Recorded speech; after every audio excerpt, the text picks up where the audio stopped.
বাবা বাবা আমি তো মাধ্যমিক পাশ করে ফেলাইছি বাবা। হ্যাঁ, এবার তুমি তাহলে হাই সেকেন্ডারি পাস করো। কিন্তু বাবা আমার বন্ধু তো পাল্লায় বিয়ে করেছে বাবা। হ্যাঁ, বাবা বাবা আমি তো হাই সেকেন্ডারি পাশ করে গেছি বাবা। তাহলে তুমি বিএ পাস করে আসো। বাবা আমার বন্ধুর বাচ্চা হয়েছে বাবা। বাবা বাবা আমি তো বিয়ে পাশ করে ফেলাইছি বাবা, কিন্তু আমার বন্ধুর বাচ্চা প্রাইমারিতে ভর্তি হয়েছে বাবা। ও আচ্ছা, এবার তাহলে তুমি এমএ পাস করে আসো। বাবা বাবা আমি তো এমএ কমপ্লিট করে ফেলাইছি বাবা, তাহলে তুমি চাকরি নিয়ে আসো। কিন্তু আমার বন্ধুর ছেলে ওই মাধ্যমিকে ভর্তি হয়েছে বাবা। ও ভালো ভালো। বাবা বাবা আমি তো চাকরি পেয়ে গেছি বাবা। ও ভালো ভালো, তাহলে এবারটা বাড়ি ঘর তো ঠিক কর। তুমি কিছু বুঝতেছো না আমি কি বলতে চাচ্ছি? কেন, কি বলবো? আমার বন্ধু পালিয়ে গিয়ে বিয়ে করলো, তাও তুমি আমার বিয়ে দিচ্ছাও না। আরে তোরে তো বললাম ঘর বাড়ি ঠিক কর, তারপর তোর বিয়ে। ঠিক আছে বাবা, তাহলে তুমি আমার বিয়ে দিবা না।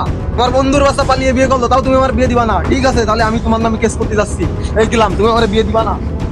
আজকের কেস নাম্বার 770 এর শুনানি কার্যক্রম শুরু করা। মাই লর্ড, কেস নাম্বার 770, মাই মক্কেল ইজ এ কুদ্দুস। এর বাপ এর বিয়ে দেয় না। মক্কেলের চুল দাড়ি পাই গেছে, যৌবনের কুরকুরনিও বন্ধ হয়ে গেছে, তাও বিয়ে দেয় না এর বাপ। আরো বিস্তারিত আমার মক্কেল খুলে বলবে। Speaker me. ইওর অনার, আমি কুদ্দুস। আমি যখন মাধ্যমিক পরীক্ষা দেই তখন আমার বন্ধু পালিয়ে বিয়ে করে।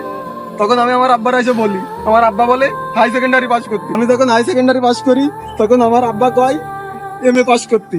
তখন আমি এমএ পাস করি, তখন আমার আব্বা কয় তোমার চাকরি করতে। কিন্তু ওইদিকে আমার বন্ধুর বাচ্চা প্রাইমারি শেষ করে হাই স্কুল শেষ করে আমার বন্ধুর বাচ্চা পালায় বিয়ে করে নিয়েছে। কিন্তু তারপরেও আমার আব্বা আমার বিয়ে দেয় না। জজ সাহেব, আমি এর উচিত বিচার চাই। জজ সাহেব, আমার আব্বারে যে কোনো একটা বিচার করা লাগবে, কইরে আমার বিয়ে দেওয়া লাগবে।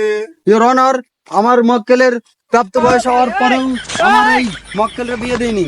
এর বাপের আমি মানে মৃত্যুদণ্ড দাবি করতেছি। আর এই মৃত্যুদণ্ড দেওয়ার আগে আমার এই মক্কেল রে সুন্দর দে, ফুটফুটে দে, পরম একটা কচি দে, বিয়ে দিয়ে তারপরে এই ফাঁসিটা কার্যকর করা হোক। Order order order. আপনার ছেলের প্রাপ্য বয়স্ক হওয়ার পরেও আপনি কেন তাকে বিয়ে দেননি? জজ সাহেব, আমারও অল্প বয়সে বিয়ের কুরকুনি উঠেছিল। যখন আমার বয়স 17, তখনই আমি বিয়ে করে ফেলি। বিয়ের পরেও আমার বউ আমাকে প্রতিনিয়ত শাড়ি, তারপরে লিপস্টিক, আয়না, চেরনি, মাস্কারা সবই চাইতো। আমি ঠিক মতোই দিতে পারতাম না জজ সাহেব। এই কারণে সে আমাকে প্রতিনিয়ত প্রতি মুহূর্ত মারপিট করতো এবং লাথ হইতো। আমি এই নির্যাতন সহ্য করতে পারি না জজ সাহেব। এত নির্যাতন করার পরেও আমি সবকিছু মেনে নিয়েছিলাম।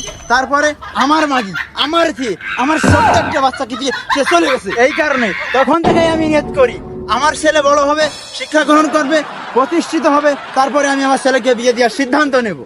আমি চাই না আমার ছেলে আমার মতো দ্বিতীয়বার ভুল না করুক। আমার ছেলে শিক্ষিত হওয়ার আগেই যদি আমার ছেলের চুল দাড়ি পেকে যায়, এটা আমার কি দোষ?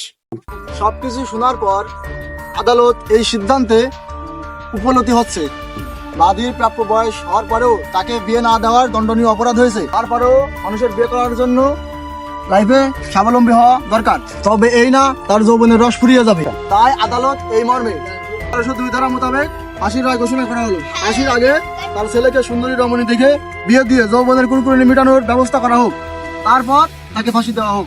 দ্য কেস ইজ হুজুর, আপনি আমাকে মাফ করে দেন হুজুর, আপনি আমাকে মাফ করে দেন হুজুর।